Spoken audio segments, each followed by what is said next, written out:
Esas cosas que no pasan los noticieros, pero nos pasan a todes. Abro debate con Balu Tealdo. Abro debate con quien otra sino Balu Tealdo. Esas cosas que no pasan en los noticieros, pero nos pasan a todos. Balu, nos ocurre a todos a nivel nacional y global. Nos adelantabas un poco en la apertura, pero ya de una en tu columna. ¿Por qué has elegido este tema? ¿Cómo fue prepararlo? ¿Cómo arranca esta historia? En la aperturita, Sí. que tanto me gusta hacer junto a ustedes. Bueno, ¿cómo nos paramos, ¿no? ante estos temas a los que tenemos tanta distancia? Claro. ¿Por dónde empezamos? Como siempre, creo que todos los temas que traigo a la columna tienen muchas aristas y es imposible, por supuesto, abarcarlos y explicarlos de manera simple y en 20 minutos, Obvio. Sino que siempre elijo entonces algún lado de donde pararnos para entender por lo menos una punta, ¿no? Total. Y después, si nos sigue interesando, por supuesto, seguir tirando ese hilo. Y entonces hoy vamos a tratar justamente el caso de esta joven iraní que fue agredida por la policía de la moral por usar mal su velo y preguntarnos entonces, ¿qué tenemos que hacer ante estos conflictos, ¿no? Digo, o cómo comprendemos estos conflictos que son tan lejanos a nuestra realidad, cómo nos paramos, en dónde y por qué. Totalmente. Y para empezar por algún lugar y también por la distancia que digo tengo yo como persona que vive en nuestro país, que no profesa, ¿no?, la religión del Islam, como lo venía diciendo, ¿qué significa, qué representa el velo, el hijab para el Islam? ¿Qué simbolismo tiene? Es muy importante, ¿no? La carga simbólica que eso implica como para que las reacciones sean de una u otra manera. Siempre está bueno empezar por esos lugares también. Total. Y primero que nada, este velo es una protección de las mujeres contra la agresividad sexual de los hombres, ¿no? Uh-huh. Y que lo que hace también este velo es mantener, por así decirlo, intactos el orden social y moral, ¿no? Uh-huh. Y carga ese orden moral en el cuerpo de la mujer. O sea, más o menos con esto nos damos una idea, ¿no?, de el peso, lo que representa la mujer misma dentro de la religión. Claro. Digo, no es poca cosa, ¿no? Eso ya nos dice bastante un componente, y sobre todo viendo que es algo que cubre toda la cara, ¿no? Que, como decíamos antes, solo deja los ojos a la vista. Y en una democracia, en un sistema que es teocrático, donde la religión tiene un rol estructurador del sistema como lo conciben los iraníes. Claro, exactamente. Y entonces, ¿qué implica justamente no usarlo, ¿no? O faltar el respeto a este símbolo? Uh-huh. Es básicamente traición a la familia, a la tribu, a la patria y directamente también al Islam, ¿no? O sea, es muy fuerte la carga que tiene. Ahora, por supuesto que sea un caso, ¿no?, de muchos países viven, como vos bien decías, bajo este casi extremismo religioso, ¿no? Hay un fundamentalismo religioso que no todas las religiones profesan, por supuesto, pero que en este caso, digo, se puede ver una misoginia estructural, ¿no?, en la base de esta religión. Sí. En los libros que ellos profesan, en los comportamientos que deben tener las mujeres para con los varones y viceversa. Entonces, nos estamos metiendo en un debate complejo, donde, aclaro una y otra vez, la respuesta no va a ser simple, ¿no? Porque ante problemas complejos las respuestas van a ser múltiples y complejas, por supuesto. Obvio. Pero bueno, empecemos desde algún lugar. Y digo, como lo había comentado en la columna anterior, hace varias columnas anteriores, tenemos por un lado este comportamiento paternalista por parte de Occidente, ¿no?, donde parece que nosotros tenemos una lista de todo lo que se debe hacer y de esta manera el mundo triunfa en paz, cuando sabemos que no es así, ¿no? Tenemos un sistema político y económico que cada vez genera más pobreza, ¿no?, que la riqueza está concentrada en cada vez menos personas, o sea, hay muchos problemas ahí, y sin embargo lo mostramos como la bandera de la libertad. Pero por el otro lado también, y es en lo que hoy nos vamos a centrar un poco más, es en este tema del relativismo cultural. Como en la otra punta de la paternalización de Occidente hacia Oriente, sí, tenemos el relativismo cultural, que es como, bueno, pero cada cultura es como es, entonces hay que dejarlo ahí, ¿no? No nos podemos meter en eso que no sabemos cómo funciona y como cada sociedad y cada cultura es distinta y tiene sus propias reglas, y bueno, hay que dejarlo. Es otra cultura, es su cultura y hay que respetarla. Cultura. Es un poco un lavadito de manos, ¿no? Sí, Entonces, sí. tenemos como esas dos puntas. Ahora, por ejemplo, una de las preguntas que a mí me surgía también en este sentido, y al leer muchas mujeres que han sido criadas bajo el Islam y se están levantando, ¿no?, en contra de estas estructuras, se preguntan, ¿no?, como de repente hay una dicotomía, por así decirlo, entre el feminismo blanco occidental, ¿no?, y, por ejemplo, el feminismo islámico. Uh-huh. Y en estas dos puntas, de todas formas, se sigue dando como cierta instrumentalización de los términos. Es decir, se usa para seguir reproduciendo, ¿no?, estas relaciones de poder tanto de un lado como del otro.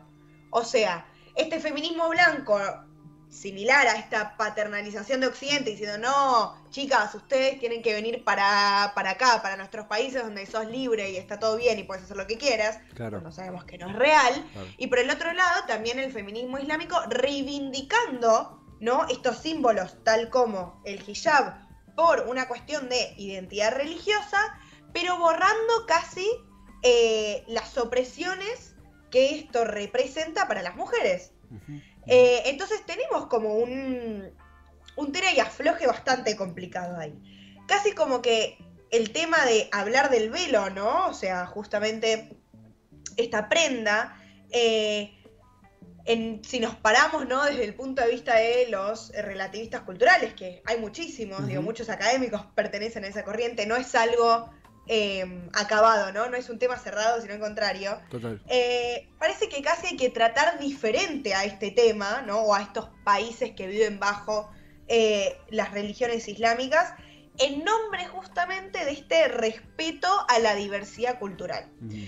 Pero lo que yo quiero hacer, ojo, es como... O sea, ¿qué estamos haciendo, no? Cuando nos paramos ahí, digo. ¿Qué estamos borrando? ¿Qué le estamos prestando atención? Y Balu, ¿qué estamos dejando de lado? Además esto de ese relativismo y ese apoyo en una visión, entendiblemente, por ahí uno dice más comprensiva o de golpe entender las motivaciones, todo eso suele ponerse bajo tela de juicio, bajo la tormenta, cuando ocurre un caso extremo, cuando ocurre un caso de violencia, cuando ocurre un caso de que a un gobierno, o cuando ocurre un caso como el de Maya Amini, con esta muerte y todas estas movilizaciones que justamente empujan en el enojo colectivo a una resignificación del rol femenino en Irán, con toda la violencia que eso acarrea, ¿no? Con toda la respuesta represiva que eso acarrea.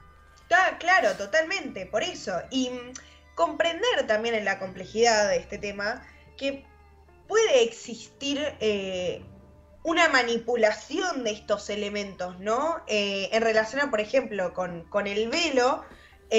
Digo, hay muchas mujeres que lo reivindican, por supuesto, pero casi que están asumiendo, ¿no?, símbolos patriarcales como distintivos identitarios inocentes, ¿no? En relación a yo me pongo el velo porque el hijab en realidad, que es un velo muy particular y que de hecho si uno más o menos sigue la historicidad del Islam, no estuvo siempre, no apareció siempre, es entre comillas relativamente nuevo y es bastante específico el uso que tiene, que era el que decíamos antes. Uh-huh. Entonces, de repente, digo, estos símbolos, ¿no?, que son como, no, bueno, pero es parte de mi religión y tiene que ser respetada, que en eso estamos completamente de acuerdo, de repente se termina banalizando lo que ello representa, ¿no? Uh-huh. Y casi que forma, por así decirlo, como una ficción, ¿no?, de una sociedad multicultural armónica, ¿no? Como, vivimos todos en armonía con nuestras distintas religiones y nuestras distintas culturas porque el mundo es así.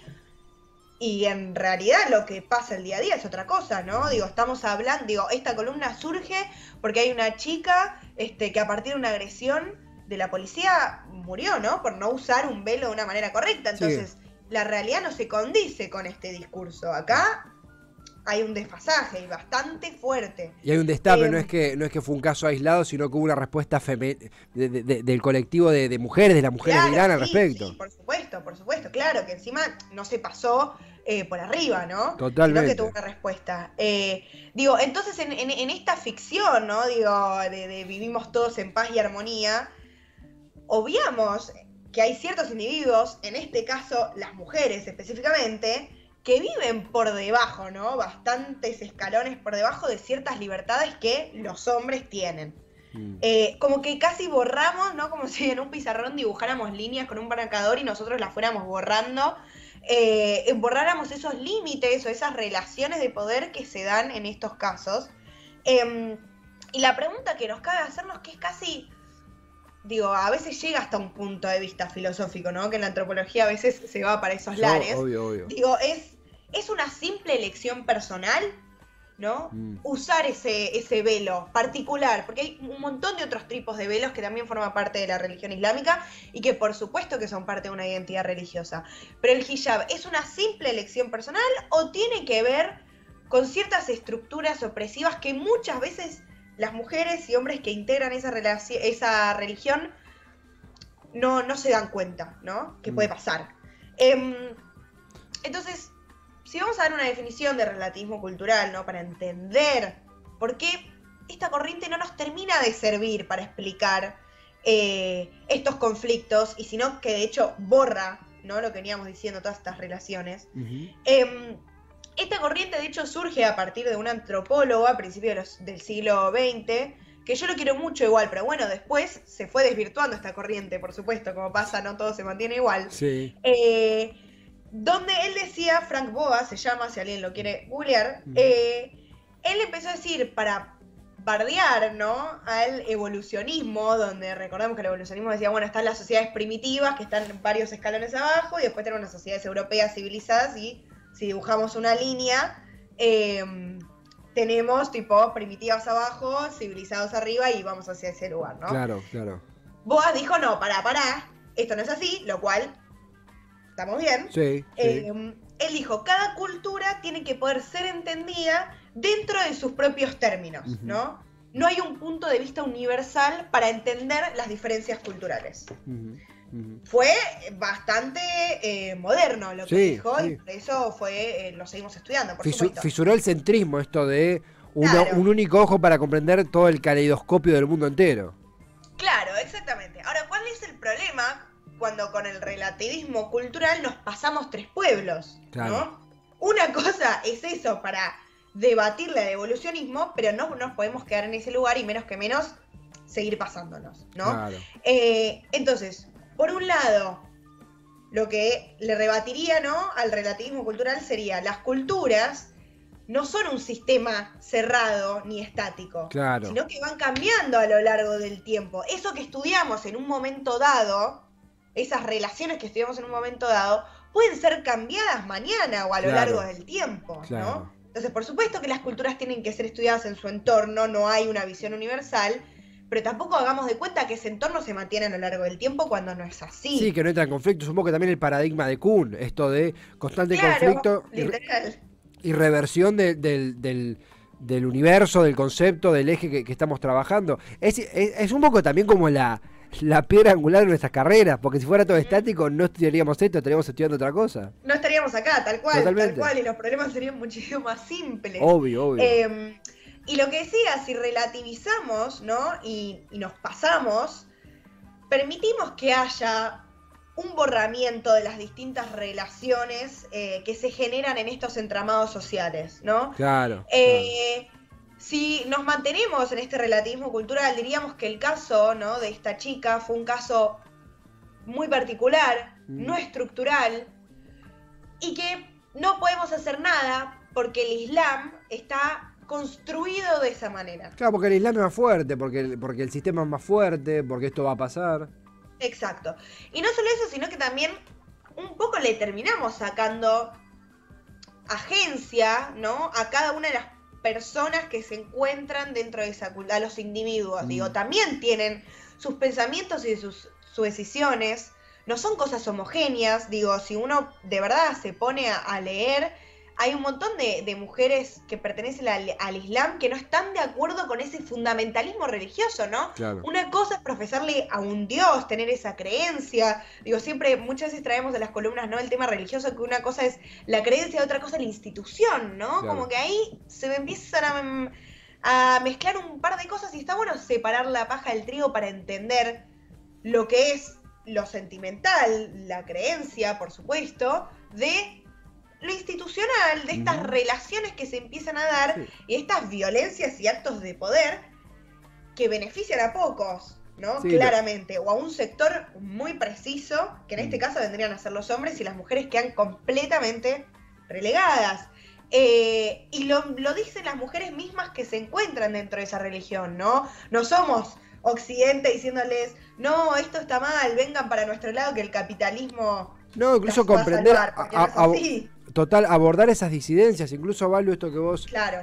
mencionabas, hay disidencias dentro de la religión, dentro del Islam, hay incluso laburos interesantísimos sobre, justamente, se da la situación de muchas mujeres que han debido exiliarse, a partir de eso no pueden ser un país del mal llamado primer mundo, eso genera que haya una mirada con, por supuesto, influencia, digo, es interesantísimo porque es un sistema que desbaratarlo, descomponerlo, es un desafío enorme con casos extremos como el que toma protagonismo esta semana, pero aparte de eso, lo que vos decías, somos arrojados de que nacemos una estructura preexistente, con sus costumbres, con sus tradiciones, como podemos tener tradiciones nefastas en la Argentina, o un montón de prejuicios nefastos en Argentina, que aún hoy combatimos, esto puede replicarse en Medio Oriente y no es vulnerar su cultura, decir, che, opino que minimiza este rol porque esto y esto, apoyarse tal en cual. exponentes locales. Creo que la clave es mirar a estos procesos como algo complejo, ¿no? La palabra proceso es fundamental, nos marca este ángulo de que las cosas cambian y de que pueden ser heterogéneas, ¿no? Obvio. Esas relaciones, de que hay un tira y afloje, hay una disputa de sentidos todo el tiempo.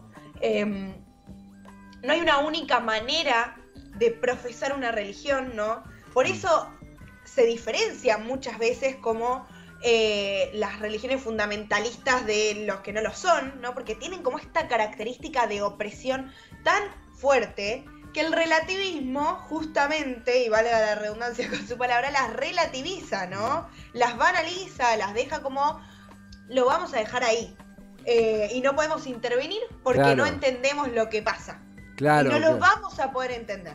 Digo, es pararse en otro lugar. Existe un análisis donde va a ser más complejo lo que abarquemos, pero vamos a tener que afrontarnos con eso. Es así. No podemos evitar el tema. No podemos hacernos los boludos, ¿no? Perdón Sí, por el no, término, sí, poco sí. académico. Sí. No podemos lavarnos las manos, porque si no estas cosas van a seguir pasando. Y no solo en esos países tan externos a nosotros como son los países de Medio Oriente, sino a nosotros mismos también, ¿no? Si relativizamos absolutamente todo lo que nos pasa, si no lo ponemos en un contexto ni complejizamos, ni nos preguntamos por qué. Totalmente, totalmente. Al calor de los acontecimientos que tuvieron como protagonista el brutal asesinato de Maya Amini a mano de fuerzas del orden, de la llamada Fuerza Coercitiva de la Moral, Policía de la Moral iraní, Valu, este desafío es lindo porque pensaba como para todo el mundo, nosotros juntos somos gente de las ciencias sociales, nos da, incluso también de tu área, está como una beta, por supuesto, en las ciencias naturales, por supuesto, pero realmente nos da un envión para salir un poco de la comodidad del, che, bueno, esto pasó lejos, es su cultura, y es complejo, y es preexistente, y realmente pensar cómo lo abordamos con debates, vos lo dijiste, complejos, súper intensos, debates donde vamos a incomodarnos y equivocarnos un montón de veces porque hay una distancia, hay una falta de conocimiento que vamos a ir compensando.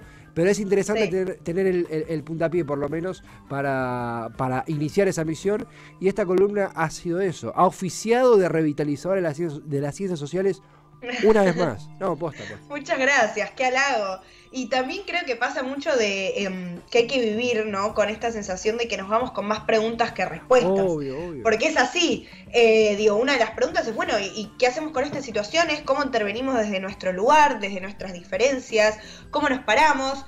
Y yo por lo menos vengo a mostrar un puntapié de eso, ¿no? Como no pararse en estos extremos, ¿no? Ni esta paternalización de Occidente hacia Medio Oriente, ni este relativismo cultural de prácticamente lavarse las manos. Hay puntos medios, hay grises que son complejos, que son incómodos, que hay que preguntarnos para encontrar respuestas y volver a preguntarnos. Total. Y me parece que es por ahí el camino, por lo menos es por ahí. Hacemos nuestro aporte desde este gran medio de comunicación y después cada uno con lo que puede, por supuesto. Balu, siempre es un placer inmenso conectar, sea presencial, sea por Zoom, pero realmente tener este espacio para tantear y repensar el rol de uno en las ciencias sociales y en la sociedad y en las curiosidades en sí es un golazo. Sabemos que sigue la jornada educativa, académica, así que te dejamos un abrazote, a tomarse un cafecito y a seguir la jornada. Gracias. Muchas gracias, chiques, les amo y el viernes me tienen ahí. Nos vemos el viernes, Balu, un abrazote. Balu Tealdo, ¿con qué? Con su abro debate, como siempre, como cada viernes, multiplicando preguntas incógnitas, dando respuestas, por supuesto, también, pero sobre todo, dándonos mucho en qué pensar.